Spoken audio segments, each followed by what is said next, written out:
Ever feel like those headlines about anxiety and depression in young people? They just scratch the surface. We're right there with you. That's why we're diving deep today into Jonathan Haidt's The Anxious Generation. Great book. Get ready to go beyond kind of the typical buzzwords and really understand what's shaping Gen Z's mental health. Yeah, what's wild is that Haidt, he doesn't just focus on symptoms, right? Like, he points to this whole phenomenon he calls the great rewiring of childhood. Okay. He argues that Generation Z, those born after 1996, they're practically being raised on another planet compared to, like, the generations before them. Okay, raised on another planet. Now, that's an image. So walk me through this great rewiring. Like, what's changed so drastically? Well, Haidt, he highlights two major shifts that started gaining momentum, like back in the 80s, and they haven't let up. Okay. The decline of free play, just like kids running around, Right. and the explosion of what he calls the phone-based childhood. He argues these two trends have, like, fundamentally reshaped how kids experience the world, just like on a core developmental level. So let's unpack that. First up, free play. Now, some folks listening might be thinking, what's so special about kids running around unsupervised? Isn't that what playgrounds are for? Right. Like, It's more nuanced than just having a place to, run off steam. right. Haidt's talking about the decline of unstructured play, the kind where kids climb trees, invent games with sticks and rocks, like whatever's lying around, They take risks, figure things out for themselves. Yeah. He argues this decline kind of kicked off in the 80s with that wave of stranger danger fear. Oh, yeah, I remember those PSAs. They definitely made parents, myself included, much more wary. But isn't keeping kids safe a good thing? Absolutely. But Haidt, he argues that by, like, scrubbing all risk from childhood, we've accidentally created a generation that's less equipped to handle the bumps in the road later on. It's like those old school playgrounds with the tall metal slides and, like, those dizzying merry-go-rounds. You remember those? Yeah. Those had an element of risk baked in. For sure. But as Haidt points out, that risk is actually what helped kids build resilience. They learn to assess danger, get back up after a fall, and, like, trust themselves. So it's like we've bubble wrapped childhood. Yes. It seems protective in the moment, but long term, maybe not so much. So how does this lack of free, unstructured play tie into this phone-based childhood idea? That's where the, like, real paradigm shift kicks in, right? So as outdoor play dwindled, screens became the go-to for, entertainment connection. But here's the kicker.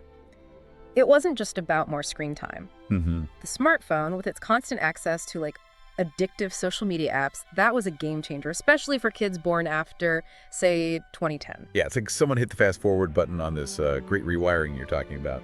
Before it was video games at home, but now it's a 24/7 stream of social media everywhere, all the time. Exactly, and this constant accessibility, right, combined with how these apps are designed, it essentially blocks off other experiences that are crucial for development, especially during adolescence when their brains are going through this, like, massive rewiring process. Mm-hmm. So we've got these two major shifts. Less free play, more phone time. But how do those actually impact mental well-being?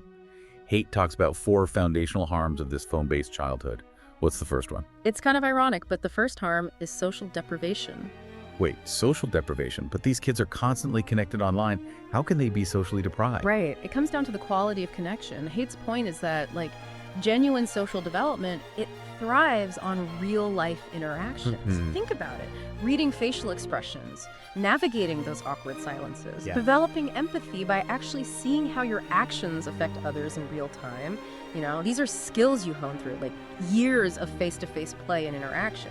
Things you can't exactly learn through a screen full of filtered selfies and, like, carefully curated online personas, right? Exactly, and without those foundational skills, it's easy to feel lonely or inadequate, even when you're surrounded by, virtual friends. Right. And that loneliness, that's a chronic stressor that can snowball into anxiety and depression. It's like trying to learn a new language just by reading a dictionary. You might know the individual words, but holding a conversation, that takes a whole other skill set. Perfect analogy.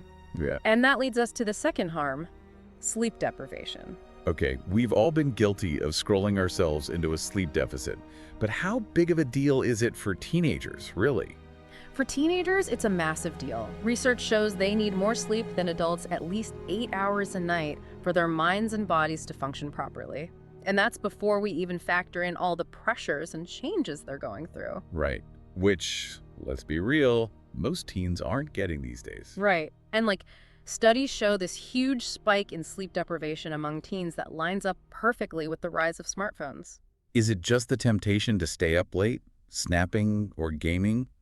Or is there something else going on? It's deeper than that. See, that blue light our phones emit, it messes with our melatonin production. Right. And melatonin is crucial for regulating our natural sleep-wake cycle. So it's not just about putting the phone down an hour before bed. The very act of using it throws a wrench into our body's natural rhythm. Exactly. And for teenagers who are already dealing with, like, the hormonal roller coaster of puberty, chronic sleep deprivation just throws fuel on the fire. It can make mood swings more intense, impair focus, and even have lasting impacts on their health down the line. It's like trying to run a marathon on an empty stomach with no sleep. Your body and mind simply aren't going to perform at their best. And we know teenagers have enough on their plates as it is. What's the next harm on the list? The third harm is attention fragmentation. Okay, so if I had to guess, I'd say this is where those endless notifications and the dreaded FOMO come into play. You nailed it. It's like our brains are being ping-ponged between homework, that hilarious meme our friend just sent, and like worrying about whether or not that cute barista saw our story. Right. And Haidt, he argues that this constant like splintering of our attention, it makes it harder to focus deeply, to, lose ourselves in a book or really be present with the people around us. And isn't that the irony of it all? We're more connected than ever, yet we're struggling to connect deeply with anything, ourselves included. Exactly. And that brings us to the fourth and perhaps most concerning harm, addiction. Yeah, considering all we've said about how these platforms hijack our brain's reward system, this one feels almost like a natural consequence, doesn't it? It's scary how effectively these platforms, they exploit our brain chemistry, especially when it comes to young people whose brains are, still under construction. Right. Every notification, every like, every share, it triggers that dopamine, hit that little surge of pleasure, and it keeps us coming back for more. It's like those experiments Haidt talks about, the ones with the rats and the levers. Exactly. Those variable ratio reinforcement schedules, it's the same principle behind slot machines, right? Yeah. You never know when you're going to get that reward, so you keep pulling the lever, or in this case, refreshing your feed, hoping for that dopamine rush. And the more we repeat those behaviors, the deeper those neural pathways get carved, making it even harder to disconnect. It's a vicious cycle. But it's important to remember that Haidt, he's not anti-technology. Yeah. In fact, he even suggests that a basic phone, one used for calls and texts, not constant connection, could be introduced around age 10. Right. Giving kids a sense of freedom and connection without all the addictive elements of social media. Exactly. It's all about finding a healthy balance. Mm-hmm. Acknowledging the potential downsides while harnessing the benefits, right? Right. And that leads us to another really critical aspect of this whole discussion. How these harms, particularly those driven by social media, they impact girls differently than boys. Right, because it's not a one-size-fits-all situation. Right. So let's talk about girls. Yeah. Why are they particularly vulnerable in this kind of digital landscape?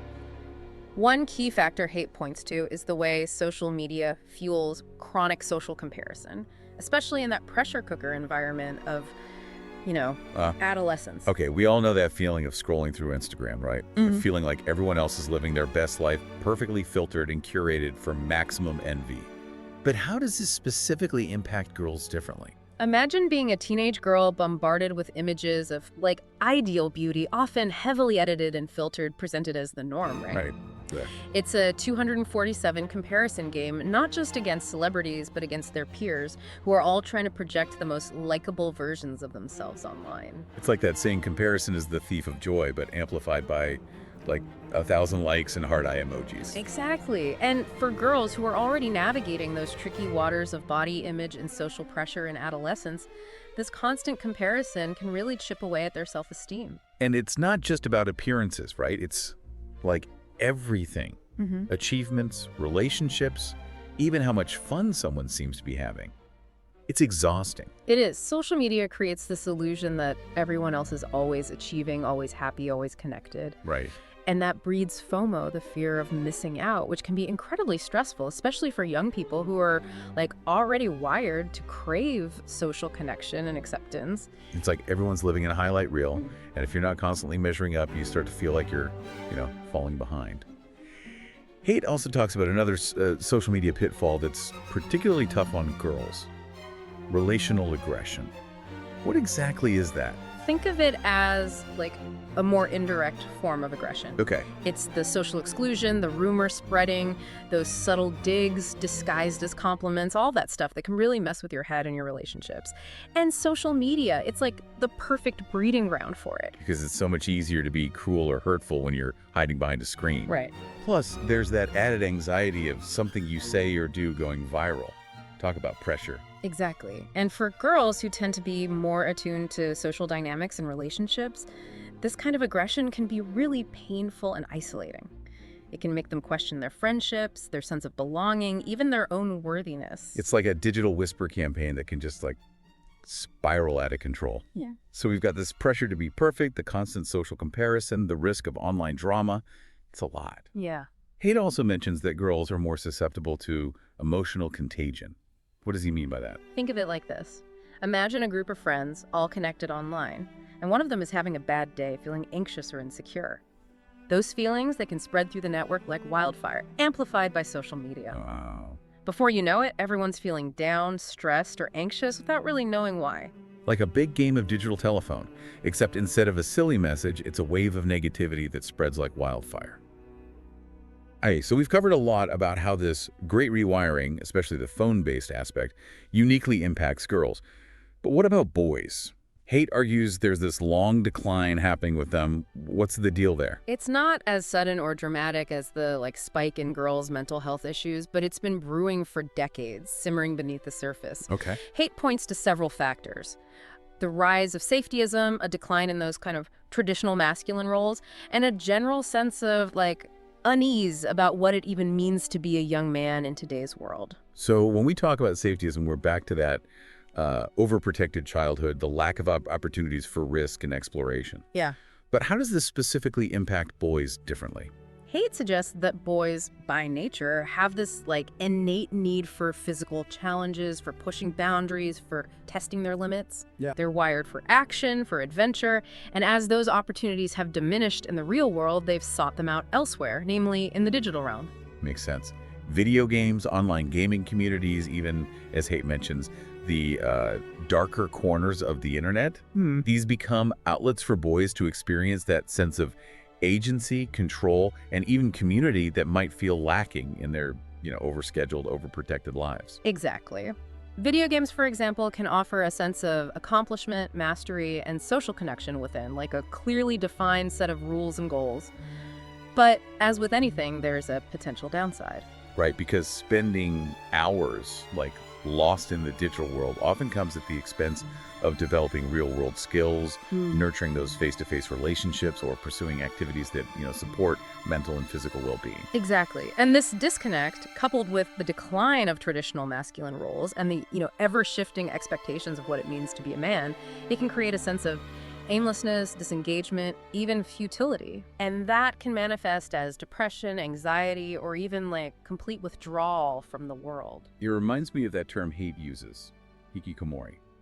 It's a phenomenon in Japan where young men become completely reclusive, often spending years isolated in their rooms, disconnected from society.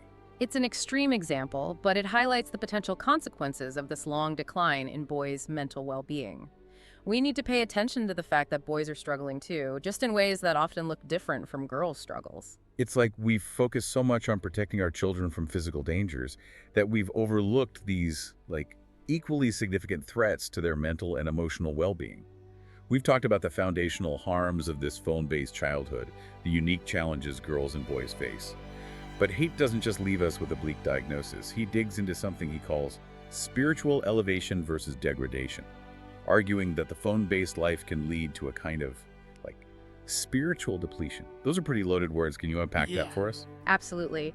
Haidt draws on philosophy, religion, even evolutionary psychology to kind of explore this idea. He suggests that as humans, we have this deep-seated need for connection, for meaning, for purpose. He even calls it a God-shaped hole that we're constantly trying to fill. I can relate to that yearning for something larger than ourselves for something that gives our lives meaning, Yeah. like beyond the day-to-day grind. Exactly. And Haidt's point is that this phone-based life, with its constant distractions, its superficial connections, its endless pursuit of instant gratification, it can actually block us from connecting with those deeper parts of ourselves, those things that give us a sense of awe, wonder, and belonging. He talks about the grandeur of nature as a powerful antidote to this phone-based degradation. Like, we're so bombarded with the everyday, the mundane, the self-absorbed, that we lose sight of the bigger picture, those experiences that inspire awe, wonder, and a sense of connection to something beyond ourselves. Yeah, he uses this really powerful image of standing under a star-filled sky, right? For most of human history, that kind of experience, it fostered this sense of awe, humility, a connection to something vast and unknowable. Right. Now, we're more likely to be, staring at a screen, our attention fragmented, our sense of wonder dulled by the constant pings and notifications of the digital world. It's like we've traded awe for algorithms, wonder for whatever's trending. So how do we break free? How do we reclaim our attention, rediscover that sense of wonder, and raise a generation that's equipped to navigate this increasingly complex world? The good news is Haidt doesn't just leave us hanging. He offers some concrete solutions, some ways to kind of hit the reset button, especially when it comes to young people.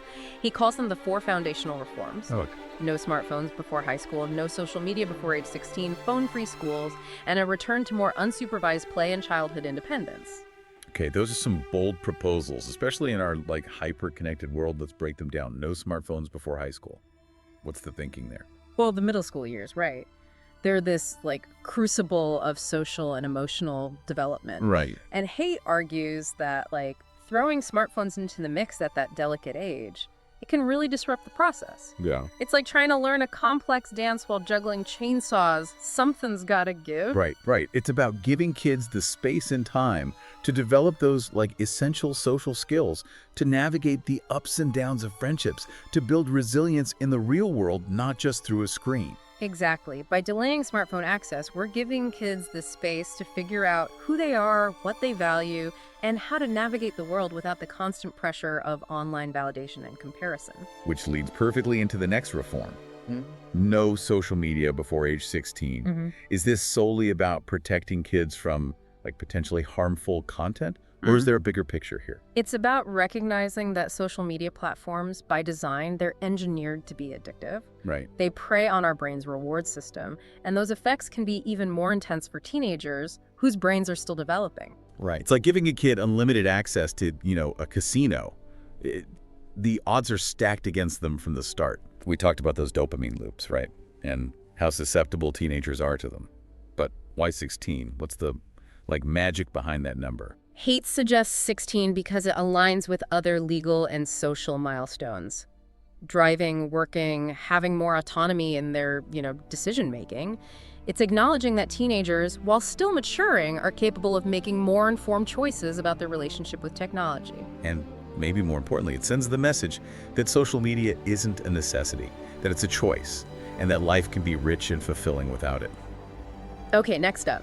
Phone-free schools. I can already hear the collective groan from students everywhere. What's the rationale behind that? Imagine a classroom where everyone's fully present, engaged, and not constantly tethered to their devices. Sounds like a teacher's utopia. And as students, even if they don't realize it, it creates a space where learning can thrive organically, where students can connect with their peers and their teachers without the distractions of the digital world constantly vying for their attention. It's about creating a sanctuary for focus, for deep thinking, for genuine human connection.